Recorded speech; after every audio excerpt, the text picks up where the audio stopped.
নামাজি আবার কয়েক ধরনের। সূরা জিলজাল, সূরা ইয়াসিন, সূরা বনী ইসরাইল এবং সূরা কাহাফ, এখান থেকে 5 থেকে 6টা আয়াত আমরা শুনলাম। এগুলোর দ্বারা আমরা উপলব্ধি করতে পারলাম, এতটুকু বুঝলেই যথেষ্ট। আপনি যেখানেই থাকেন, আপনি যদি ছোট্ট একেবারে অনুপরিমাণ কোনো ভালো কাজ করে থাকেন, এর বদলত আপনি পাবেন। অনুপরিমাণ, তেমনিভাবে অনুপরিমাণ যদি আপনি কোনো খারাপ কাজ করে থাকেন, তারও বদলত পাবেন আপনি। এটা আমার কথা নয়, আল্লাহ রাব্বুল আলামিন সূরা জিলজালের ভিতরে বলেছেন, ফামান ইয়া'মাল মিসকালা যাররাতিন শাররান ইয়ারা ওয়া মান ইয়া'মাল মিসকালা যাররাতিন খায়রান ইয়ারা। আল্লাহ রাব্বুল আলামিন এখানে বলে দিচ্ছেন, আপনি যা করবেন, খারাপ হোক ভালো হোক, এটা যদি একেবারে অনুপরিমাণ হয়, একেবারে ছোট্ট হয়, রোদের যে আলো আসতেছে মসজিদের ভিতরে, এই আলোর ভিতরে দেখবেন কণা পরিমাণ কিছু ধুলাবালি উড়ে বেড়ায়। এই ধুলাবালির পরিমাণও যদি আপনি ভালো কাজ করেন এটাও পাবেন, খারাপ কাজ করলে এটাও আপনি পাবেন। এই কথাই আপনাকে আল্লাহ জানায় দিল।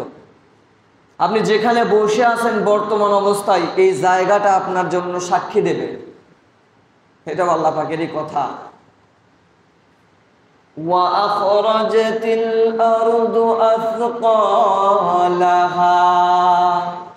যেই জমিনে আপনি বসে আছেন, যেই জমিনে আপনি চলাচল করতেছেন, যেই জমিনের উপর আপনি বিচরণ করতেছেন, এই জমিন আল্লাহ পাকের সামনে সাক্ষ্য দেবে, বোঝা বের করে দেবে, রাখবে না।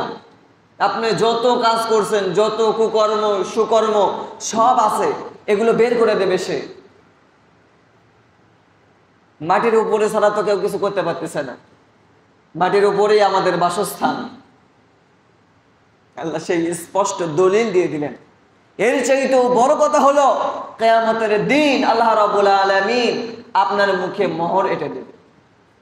সূরা ইয়াসিনের 65 নম্বর আয়াতে আল্লাহ রাব্বুল আলামিন বলেন, আল-ইয়াওমা নাখতিমু আলা আফওয়াহিহিম ওয়া তুকাল্লিমুনা আইদিহিম ওয়া তাশহাদু আরজুলুহুম বিমা কানু ইয়াকসিবুন। আল্লাহু আকবার।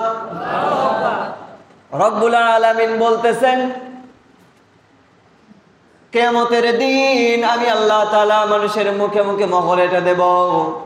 শব্দে শব্দে বোঝানোর সময় আজকে নাই, ভালো করে মনোযোগ দেন, বুঝতে পারবেন ইনশাআল্লাহ। আমাদের হাত আল্লাহর সামনে দাঁড়িয়ে যাবে আর বলবে যে এই কাজগুলো আমার দ্বারা হয়েছে। মুখ দ্বারা আমরা কথা বলি, এই মুখ বন্ধ করে দেবে আল্লাহ। এর আবার অনেকগুলো হাদিস এসেছে, তার মধ্যে একটা হাদিস, এই মুখ দিয়ে মানুষ দুনিয়াতেও মিথ্যা কথা বলতো, আখিরাতেও তারা মিথ্যা কথা বলবে। আল্লাহ পাকের সামনে বলেন নাউজুবিল্লাহ। দুনিয়াতে বলতো, আবার আখিরাতে আবার সরাসরি আল্লাহ পাকের সামনে দাঁড়িয়ে মিথ্যা বলবে। কিভাবে? যে আল্লাহ দুনিয়ার নামাজ পড়ছি, মিস করি নাই, অথচ এক ওয়াক্ত নামাজ তা খুঁজে পাওয়া যায়নি। নামাজি আবার কয়েক ধরনের। এক প্রকার নামাজি আছে যারা সিজনাল নামাজি, সিজনে সিজনে নামাজ পড়ে।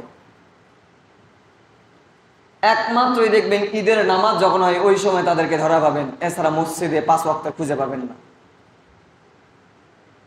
এটাকে বলা হয় বাৎসরিক বা সিজনাল নামাজি। আর একটা সিজনাল নামাজি আছে যাদেরকে দেখবেন কেউ মারা গেলে সেই জানাজায় দেখা যায়, কেননা জানাজায় গেলে তো 2-4টা কথা বলার সুযোগ পাওয়া যায়। এখানে তো আর সেই সুযোগ নাই। 5 ওয়াক্ত নামাজে আসলে কথা বলার সুযোগ আছে? থাকে না। আবার কিছু মানুষ দেখবেন সাপ্তাহিক নামাজি, এরা এই প্রত্যেক সপ্তাহে শুক্রবারে জুমার নামাজ ছাড়া এরা নামাজ পড়ে না, এরা হলো সাপ্তাহিক নামাজি। আবার কিছু মানুষ আছে যারা প্রতিদিন 5 ওয়াক্ত নামাজ আদায় করে। আল্লাহ একটা কোরআনের ভিতরে একটা কথা বলছে, যারা জানে না আর যারা জানে তারা কি এক সমান? প্রশ্ন করছে আমাদেরকে, আপনারা বলেন দেখি, যারা জানে, এলেম আছে যাদের কাছে, কোরআনের জ্ঞান আছে যাদের কাছে, আর যাদের কাছে কোরআনের জ্ঞান নাই, ইলম নাই, তারা কি এক? বুঝে থাকলে উত্তর দেন, তারা কি এক? তাহলে যারা সাপ্তাহিক নামাজি, শুধু যারা সিজনাল নামাজি, বাৎসরিক নামাজি, তারা কি আর 5 ওয়াক্ত মুসল্লি এক? এক নয়। মাশাআল্লাহ, এতটুকু বুঝলেই যথেষ্ট। তো যাই হোক, এই যে দুনিয়াতে নামাজ পড়ে নাই অথচ বলে নামাজ পড়ছি নামাজ পড়ছি, বিভিন্ন সময় তো দেখা যায় অনেক বিভিন্ন রাজনৈতিক নেতা নেত্রীরাও বলে ফেলে যে আমি অমুক নামাজে অমুক ওয়াক্ত নামাজ পড়ি, রাতে 300 টাকার নামাজ পড়ি। এত মিথ্যা কথা। আল্লাহ পাকের সামনে দাঁড়িয়েও তারা এই কথাগুলোই বলবে। যখন আল্লাহ পাকের সামনে বলতে যাবে তখন আল্লাহ বলবে ঠিক আছে, প্র্যাকটিক্যালি নামাজ পড়ে দেখাও। তার নামাজ আদায় করা শুরু করবে।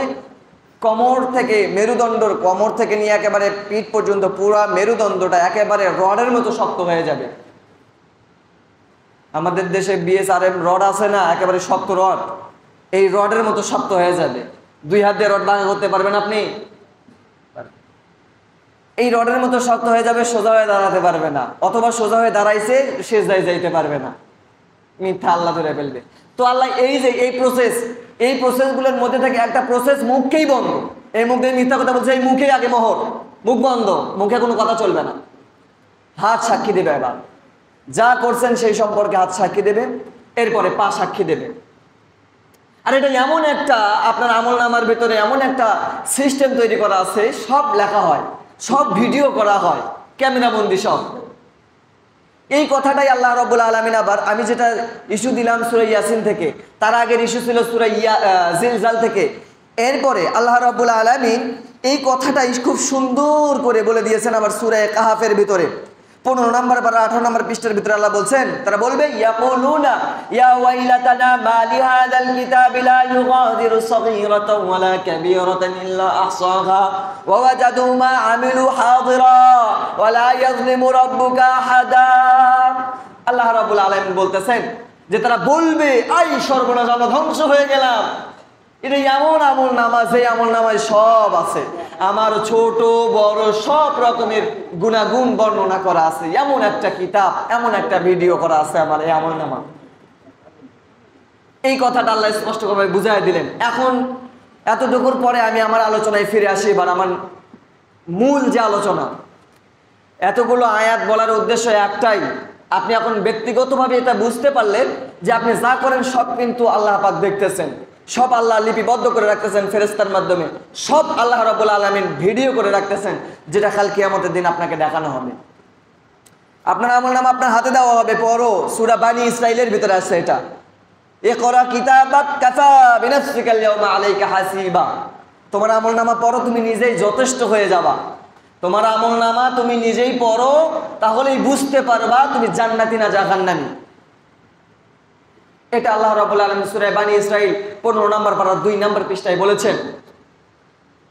তার মানে সূরা জিলজাল, সূরা ইয়াসিন, সূরা বানি ইসরাইল এবং সূরা কাহাফ, এখান থেকে 5 থেকে 6টা আয়াত আমরা শুনলাম। এগুলোর দ্বারা আমরা উপলব্ধি করতে পারলাম কিয়ামত সংগঠিত হবে এবং কিয়ামতের দিন কেউ মিথ্যা কথা নিয়ে উপস্থিত হতে পারবে না, প্র্যাকটিক্যালি সে ধরা পড়ে যাবে।